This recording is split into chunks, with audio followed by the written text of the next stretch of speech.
আপনি যদি মান্থলি সাবস্ক্রিপশনকে ভয় পান তাহলে আপনি আমার মতো। সাধারণত আমরা মান্থলি সাবস্ক্রিপশনকে একটু অ্যাভয়েড করতে চেষ্টা করি। মনে হয় যে আচ্ছা ওয়ান টাইম হলে ভালো, ওয়ান টাইম পেমেন্ট হলে ভালো, একবারে আমি পেমেন্ট দিব, দেন জিনিসটা কনজিউম করবো, দেন ইটস ডান।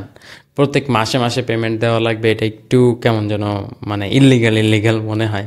তো এই ধারণাটার কারণে আমি সাধারণত কোনো টুলে সাবস্ক্রাইব করতাম না, কোনো একটা কিছু যেটা মান্থলি পেইড ওইটাতে এনরোল হইতাম না। তো এই কারণে দেখা গেছে আমি অনেক কিছু থেকে পিছিয়ে গেছি। তো দেন আমি যখন খেয়াল করলাম যে আসলে আমাদের সব কিছুই কাইন্ড অফ মান্থলি পেইডই। আপনি যে ফোনটা কিনছেন, আপনি যে ল্যাপটপটা কিনছেন, দেখেন এটার কিন্তু একটা লাইফ সাইকেল আছে, তাই না? একটা লাইফ টাইম আছে। ধরেন আপনার ল্যাপটপটা হয়তো 5 বছর বা 10 বছরই আপনি ইউজ করলেন। 10 বছরে সাপোজ আপনি ল্যাপটপটা কিনছিলেন 50,000 টাকা দিয়ে, তাই না? দেখেন 50,000কে 10 বছরে ভাগ করেন, দেন প্রত্যেক বছরে যে অ্যামাউন্টটা হয় সেটাকে আবার 12 দিয়ে ভাগ করেন, দেখবেন যে মান্থলি একটা অ্যামাউন্ট আসে। তো ধরেন আপনি 50,000 টাকা দিয়ে একটা ল্যাপটপ কিনলেন, 10 বছর এটা ইউজ করলেন, তাহলে বছরে হয় আপনার 5,000 টাকা, অ্যান্ড দেন মান্থলি হয় আপনার 416 টাকার মতো। তার মানে আপনি কিন্তু মান্থলি পে করতেছেন এই ডিভাইসটা ইউজ করার জন্য।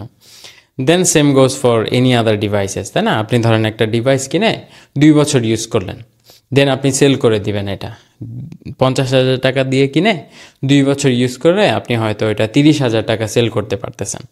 তার মানে আপনি 2 বছর সেটা রেন্ট দিচ্ছেন হলো 20,000 টাকা, যেহেতু ওটার ভ্যালু কমে গেছে 20,000। তো আপনি কিন্তু 2 বছরে এই 20,000 টাকা বিল দিলেন, তার মানে বছরে 10,000 টাকা। তাহলে আপনি মান্থলি প্রায় 833 টাকার মতো বিল দিলেন।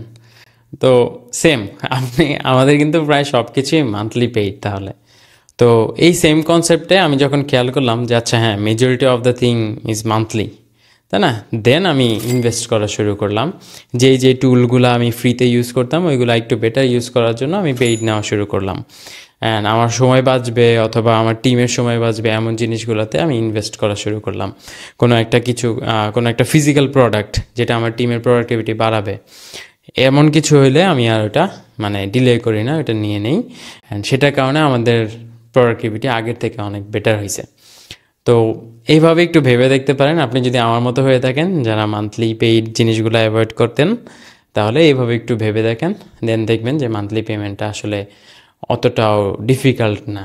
যেমন আমরা ধরেন সিম্পলি গুগলের যখন 15 GB লিমিটটা শেষ হয়ে যায়, দেন মান্থলি হয়তো 150 টাকার মতো লাগে পার্সোনালটাই আপনার আপগ্রেড করে নিতে, তাই না? 150 টাকা কিন্তু খুব কম, মানে আপনার এই যে ফোন অ্যান্ড আদার্স যে জিনিসগুলোর কথা চিন্তা করতেছেন।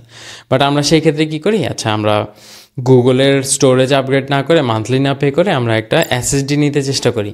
দেন এসএসডিটার দাম ধরেন 4,000 টাকা।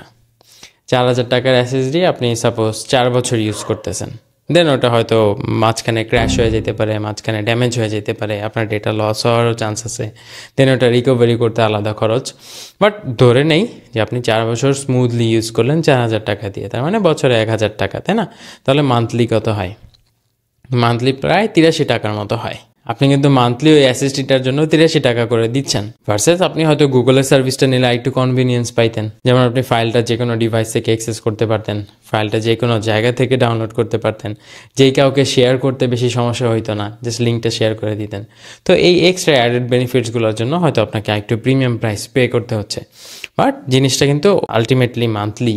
দেন আপনি যদি এটা আরও বেশি ইউজ করেন, বেশি ইউটিলাইজ করেন, দেন ওইটা হয়তো আপনার জন্য ওয়ার্থ ইট হবে। যেমন সাপোজ 2 টেরাবাইটের একটা যদি হার্ড ডিস্ক আপনি কিনতে যান, ওটা কিন্তু মোটামুটি ভালো টাকাই পড়বে। অ্যান্ড হার্ড ডিস্ক না কিনে আপনি যদি এসএসডি কিনেন, এসএসডিও কিন্তু মোটামুটি আরও অনেক টাকা পড়বে, মানে মোটামুটি 10-20 হাজারের মতো।